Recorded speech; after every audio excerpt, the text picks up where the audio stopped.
Thank you for making me a part of this interesting course on keratoconus. And I feel biomechanics in keratoconus is still in its infancy stage because biomechanics, as such, in cornea is in infancy. So when another dimension is added to it, keratoconus, then we are still not there where we should be. So as far as the ectasias is concerned, it has a role to play in primary keratoconus as well as in post-LASIK ectasia. And in primary keratoconus, more for early cases, because once you have keratoconus, then there's not much for biomechanics to play a role. So it can be done by two instruments, either ORA or by Corvus ST, and this is the ORA. And basically, there are air pressures which correspond with two applanation states of the cornea, P1 and P2. And you have two factors, the cornea resistance factor and the corneal hysteresis, coupled with the intraocular pressure, which is Goldman corrected, and the corneal compensated intraocular pressure, which has a more of a role for glaucoma specialists than for us. So this is the study that we did on almost 100 eyes of keratoconus, and this is going to be published in American Journal of Ophthalmology, the corneal biomechanics in cases of pediatric keratoconus, and we found that positive correlation occurred between the central corneal thickness and the corneal hysteresis, and the reduced CCT equates to the compromised corneal hysteresis. And in other studies also, it has been shown that deformation profile has been shown to be different with deformation amplitude, which is more sensitive parameter in diagnosis of preclinical keratoconus than corneal hysteresis. And when you compare the deformation amplitude between the normal corneas to ectatic corneas, there's still a significant overlap. Even our own data suggests that it is very difficult to do away with the overlap because we don't have normative data as such for Indian eyes, and that too for pediatric Indian eyes. Now, it has been suggested that keratoconus is a focal reduction in the biomechanical properties, which occur first, resulting in the tissue thinning as the weaker area, and this strains, and then this strains the healthy area more. So, subsequently, it leads to the transmission of passing of this strain, which leads to ectasia even in the healthy part. And it is unclear whether cornea develops keratoconus due to reduced cornea hysteresis and higher deformation amplitude, or corneal hysteresis is a effect of the same. So the cause effect relationship is really not known. But one thing is known is that post refractive surgery, you can have a reduced CCT as a consequence of the procedure. They do have a reduced corneal hysteresis as well. So, like I said earlier, the biomechanics has a more important role to diagnose preclinical cases of keratoconus, all those cases which are going to go into ectasia after refractive surgery rather than in frank keratoconus. So this is the depiction of the subclinical ectasia, just to show if it is focal, and this gets transmitted onto the areas which are normal, and it becomes a vicious cycle. So the modulus of elasticity is focally reduced, and this redistributes the stress. So even in the normal area, there is stress. So this cycle, vicious cycle, it goes on.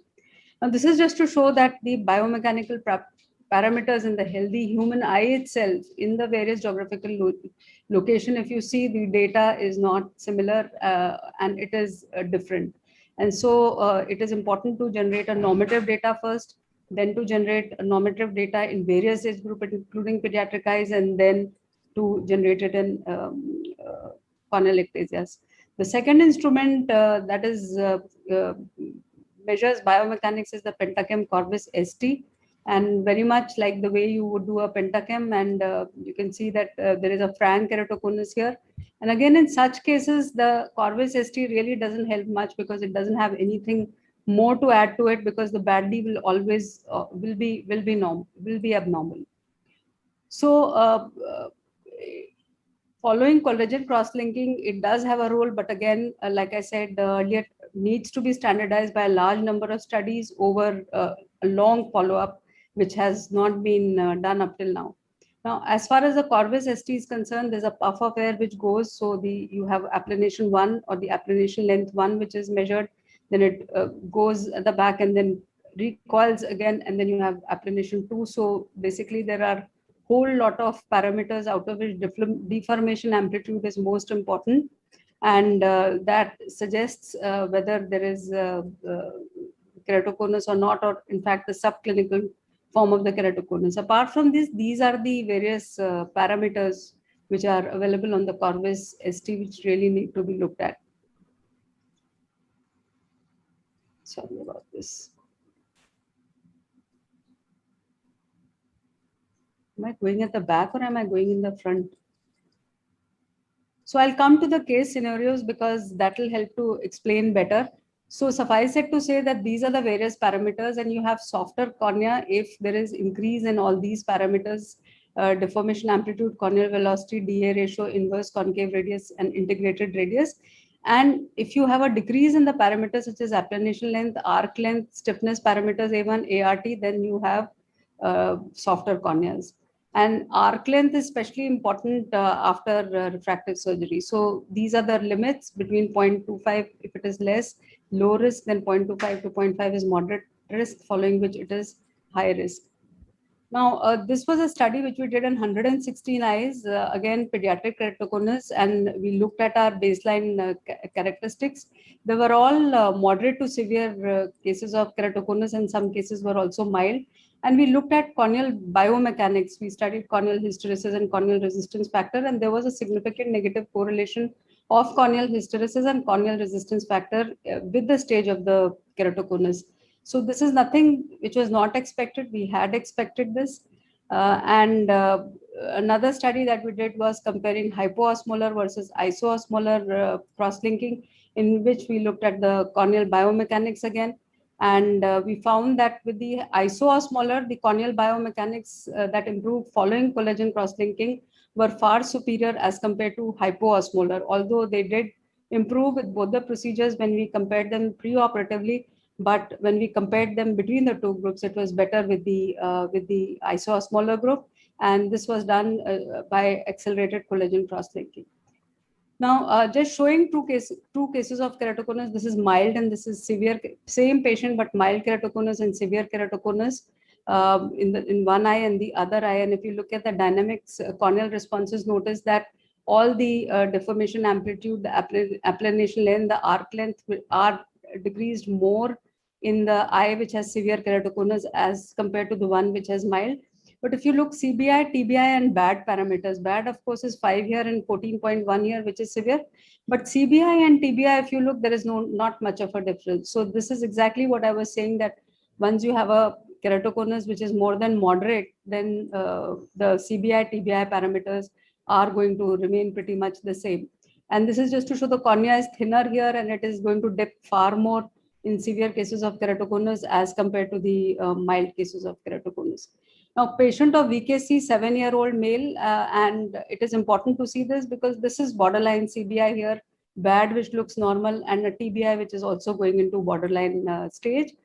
And if you look at the BAD-D here, it doesn't look that bad, but if you look at the CBI and the TBI, again, it is falling in the suspect zone. So such cases are the ones where biomechanics is really going to help you, and you have to follow them up over a prolonged period of time to see whether they go into frank ectasia or not. And sometimes you can have pediatric keratoconus, symmetrical one, right eye and left eye almost looks symmetrical picture. And then BAD also looks equally bad. And then if you look at the biomechanics also, they are also symmetrically showing that they are pretty much abnormal. It has a role to play in cases such as this where you have post-LASIK ectasia. But again, in such cases, the D value is really very high. And after post-LASIK ectasia has occurred, again, it will have a role to play when you want to see what happens to it when you do collagen cross-linking. So we have about 11 eyes with post-LASIK ectasia where biomechanics have been studied, and we are actually yet to analyze that data.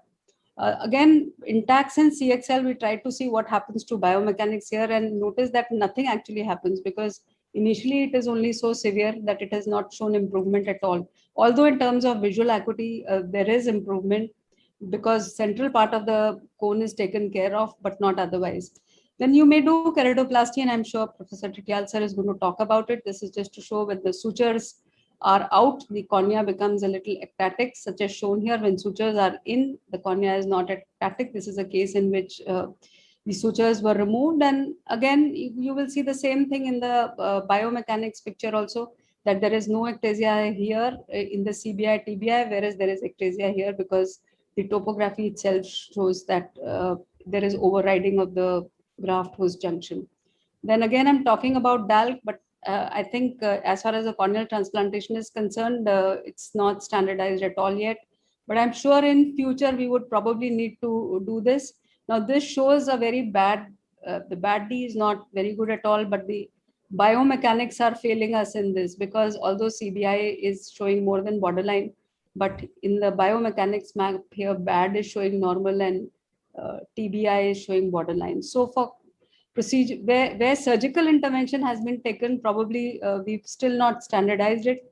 But where mild cases are concerned, form first cases are concerned, or you have to predict for cases who have to be undertaken with refractive surgery, there probably biomechanics are going to play an important role.